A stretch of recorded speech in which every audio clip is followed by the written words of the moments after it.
Know when we celebrate the International Day of Nonviolence? International Day for Nonviolence? Yes, we celebrate it every year on 2nd of October. And guess what? What is that day most significant for?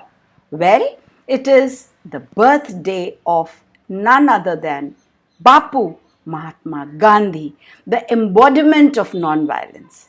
Today I'm going to tell you this story on Ammu&You, where I'm Ammu and I'm here with interesting and relevant stories for you all the time. Now, Mahatma Gandhi is known for a person who has always believed in non-violence. And to the extent that the United Nations declared 2nd October his birthday to be celebrated as International Day of Non-Violence. Now, I want to tell you a story of Gandhiji's power of non-violence. As you all would be knowing, that India was ruled by the British for a long time.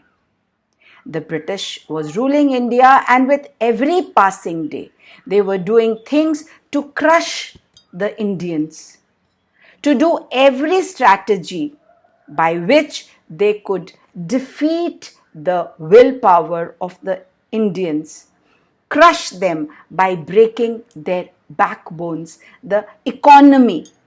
And they did a very horrible thing in the year 1835 by introducing a tax on Indian salt. And they called it a salt tax. And that salt tax had some salt laws. According to the laws, no one could collect, produce, or even sell salt except the Britishers. Imagine, Indians could not collect, produce, or sell their own salt. Now, what happened then? The price of the salt kept increasing and skyrocketed. And salt is one of the most essential ingredients for us in our food.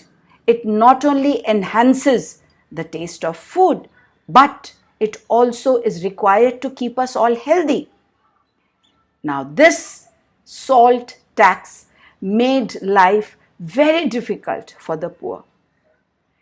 Gandhiji was doing his best to fight for India's freedom. He noticed this law and the impact of this law on the poor.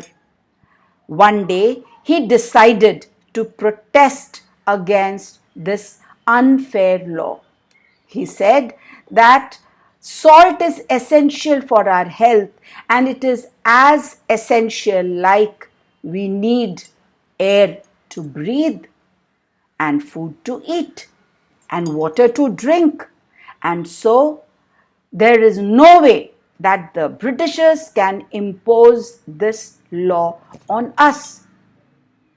He wanted to protest against this law, and for this he announced a walk, a peace march from Gandhiji's ashram in Ahmedabad to a small coastal village, Dandi. He said, "Whosoever wants to come and join me is more than welcome."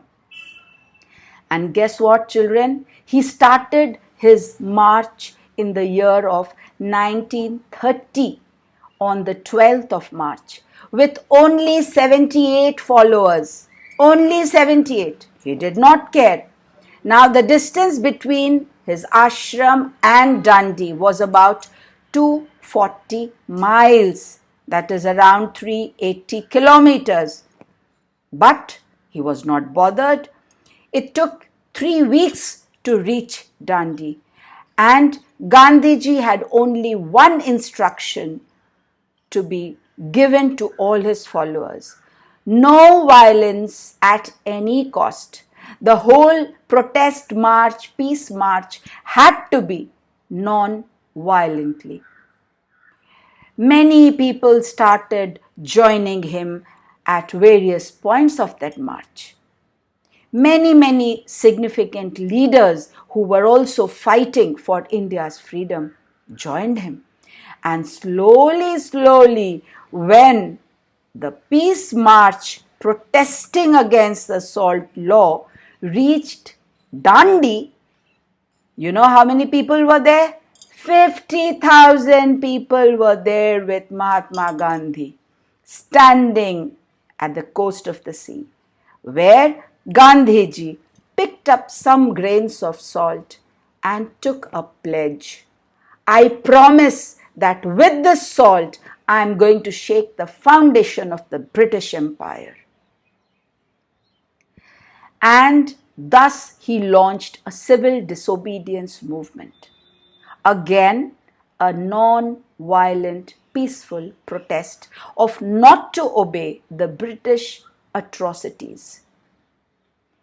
Thousands of people were put into the jail. Even Gandhiji was pushed into the jail.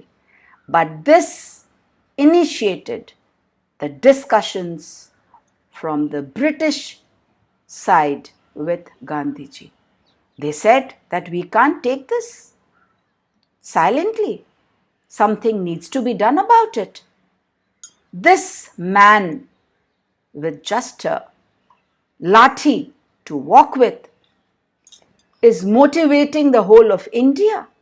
And not only India, this peace salt march got a global coverage, and the British atrocities and the British rule was brought to the notice of the whole world. And so many of our freedom fighters gave their lives to get our country free.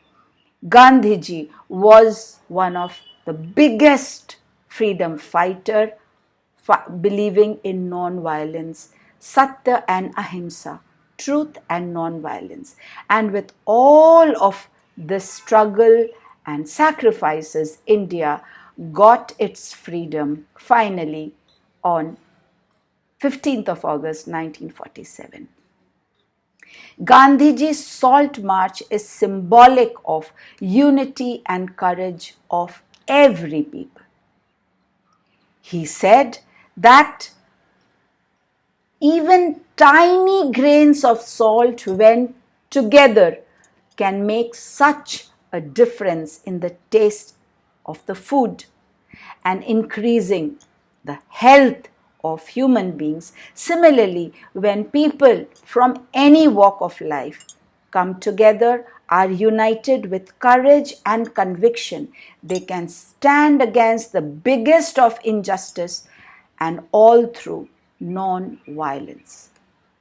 He taught this not only preaching, by showing it to the world that power of non-violence was huge and anything could be attained through it. Violence actually leads to a lot of destruction, death, whereas non-violence is a weapon for the very strong who can fight injustice without being unjust themselves, without resorting to fighting violent means themselves. Look at the world now, today, friends.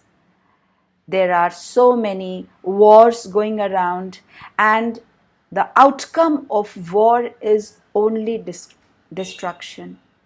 Outcome of any war has never led to peace. Many people, thousands, lakhs of people die. Cities are wiped off. So much of economy is disrupted. But if the differences are tried to be resolved in peaceful manner, non-violent manner, then all this destruction can be avoided. And this is why United Nations decided to celebrate the birthday of this Mahatma. Mahatma means the great soul. Mahatma Gandhi, Mohandas Karamchand Gandhi, as was his full name. This day to mark the International World Day of Nonviolence. Let us all try to practice it in our daily lives. Be as non-violent as we can. Resolve our differences, conflicts with talks, and see that we are able to free our lives from aggression. That will only lead to peace in our lives and everyone around. Let me know how you will celebrate this important day of non-violence, along with paying our tribute to the great leader, not only our national leader, one of the biggest world leaders that we have seen, the birth anniversary of Mahatma Gandhi. Let me know how you like the story and write your comments in the comment section below. Wait for me again, and yes, please like, share, subscribe for others to join our sessions of storytelling and get this channel as big as we can make it to be. Bye bye, and Ammu now says Tata.